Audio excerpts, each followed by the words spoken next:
Assalamualaikum warahmatullahi wabarakatuh. Kami dari kelompok 2 yang beranggotakan 1. Raden Adi Kelvianto, kedua Hamida, ketiga Karlina, keempat Sandra Elizabeth, kelima Hilda Gustari, keenam Febriani Burhan, ketujuh Saya Salsabil, dan kedelapan Desti Feradeva. Di sini kami akan mempresentasikan tentang PPH pasal 24 dan PPH pasal 25. Yang mana pertama kali akan disampaikan oleh Karlina. Kepada Karlina, dipersilakan. Pajak penghasilan pasal 24. Konsep dasar PPH pasal 24 yaitu PPH pasal 24 mengatur tentang perhitungan besarnya pajak atau penghasilan yang dibayar atau terutang di luar negeri yang dapat dikreditkan terhadap pajak penghasilan yang terutang di atas seluruh penghasilan wajib pajak dalam negeri. Pengkreditan pajak luar negeri dilakukan dalam tahun digabungkannya penghasilan dari luar negeri dengan penghasilan di Indonesia. Objek PPH pasal 24 yang pertama yaitu penghasilan dari saham atau sekuritas atau keuntungan pengalihan saham atau sekuritas lain, di mana dalam hal ini akan dipungut oleh negara tempat badan yang menerbitkan saham atau sekuritas tersebut. Yang kedua yaitu bunga, royalti, dan sewa sehubungan penggunaan harta bergerak. Dalam hal ini, yang memungut pajak yaitu negara tempat pihak yang membayar atau dibebani bunga, royalti, atau sewa. Yang ketiga adalah penghasilan sewa sehubungan penggunaan harta tidak bergerak, di mana yang memungut pajak ini adalah negara tempat harta tersebut terletak. Yang keempat, penghasilan berupa imbalan terkait jasa, pekerjaan, dan kegiatan, di mana dalam hal ini yang memungutnya adalah negara tempat pihak yang membayar atau dibebani imbalan.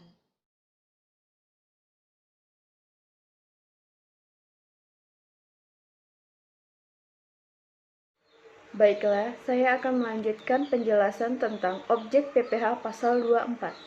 Penghasilan bentuk usaha tetap. Negara tempat bentuk usaha tetap menjalankan usaha atau kegiatan, penghasilan dari pengalihan hak penambangan atau tanda pemberian modal kepada perusahaan penambangan, negara lokasi penambangan. Keuntungan karena pengalihan harta tetap. Negara tempat harta tetap. Keuntungan karena pengalihan harta yang menjadi bagian dari suatu bentuk usaha tetap. Negara tempat bentuk usaha tetap.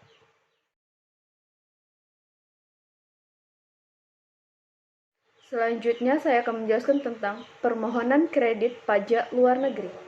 Permohonan disampaikan kepada Dirjen Pajak ketika penyerahan SPT PPH dengan melampirkan 1. Laporan keuangan dari penghasilan luar negeri.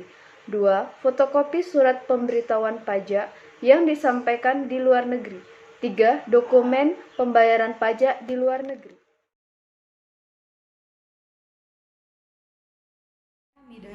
Saya akan membahas tentang PPH pasal 24, yaitu PPH pasal 24 di PT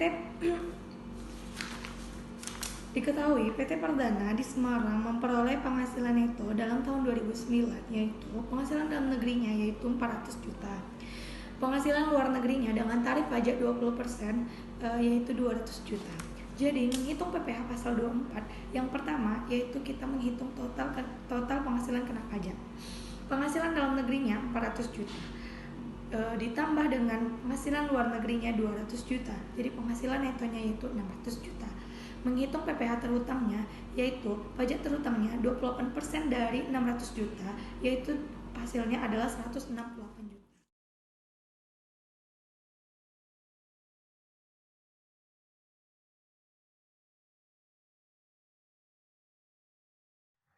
Selanjutnya, perhitungan kredit pajak luar negeri atau PPH pasal 24. Menghitung PPH maksimum yang dapat dikreditkan dengan cara penghasilan luar negeri dibagi total penghasilan dikali total PPH terutang. Contohnya, 200 juta dibagi 600 juta dikali 168 juta sama dengan 56 juta. Adapun menghitung PPh yang terutang atau dipotong di luar negeri, yaitu dengan contoh 20% dikali 200 juta sama dengan 40 juta. Dari perhitungan tersebut di atas, kredit pajak luar negeri yang diperolehkan adalah sebesar 40 juta atau sebesar PPh yang terutang atau dibayar di luar negeri. Jumlah ini diperoleh dengan membandingkan perhitungan PPh maksimum yang boleh dikreditkan dengan PPh yang terutang atau dibayar di luar negeri. Kemudian pilih jumlah yang terendah. Saya akan menjelaskan tentang konsep dasar PPh pasal 25. Ketentuan pasal 25 Undang-Undang Pajak Penghasilan mengatur tentang perhitungan besarnya angsuran bulanan yang harus dibayar sendiri oleh wajib pajak dalam tahun berjalan. Pembayaran pajak dalam tahun berjalan dapat dilakukan dengan wajib pajak membayar sendiri PPh pasal 25, yang kedua melalui pemotongan atau pemungutan oleh pihak ketiga PPh pasal 21, 22, 23, dan 24. Nah, cara perhitungannya, pajak terutang sesuai SPT dikurangi kredit pajak dalam negeri dikurangi kredit pajak luar negeri PPh 24 sama dengan angsuran PPh 25 per tahun dibagi 12. Jadi hasilnya angsuran PPh 25 per bulan. Cara perhitungannya itu kredit PPh 21, 22, 23 bagi objek pajak, kredit PPh 22, 23 bagi badan.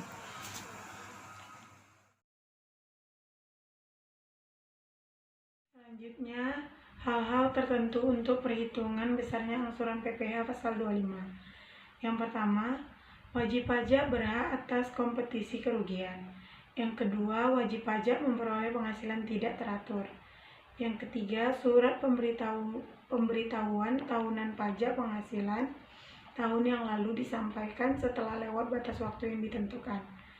Yang keempat, wajib pajak diberikan perpanjangan jangka waktu pembayaran surat pemberitahuan tahunan pajak penghasilan.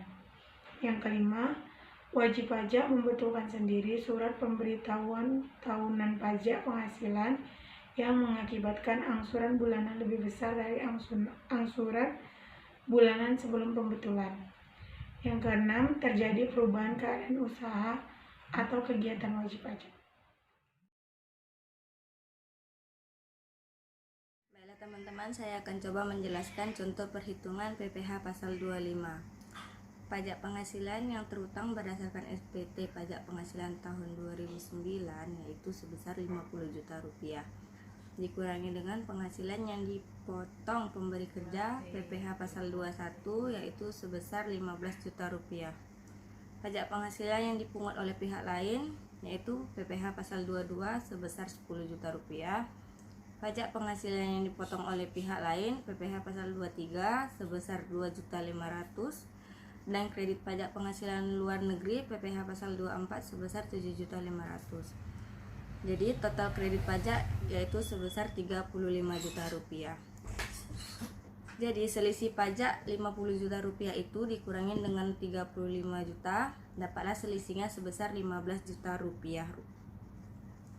Besarnya angsuran pajak yang harus dibayar setiap bulannya pada tahun 2010 itu 15 juta dibagi 12 bulan sama dengan 1.250.000 rupiah. Baiklah, sampai di sini penjelasan dari kelompok kita. Lebih dari kurang kita mohon maaf. Wabillahi taufiq wal hidayah. Assalamualaikum warahmatullahi wabarakatuh.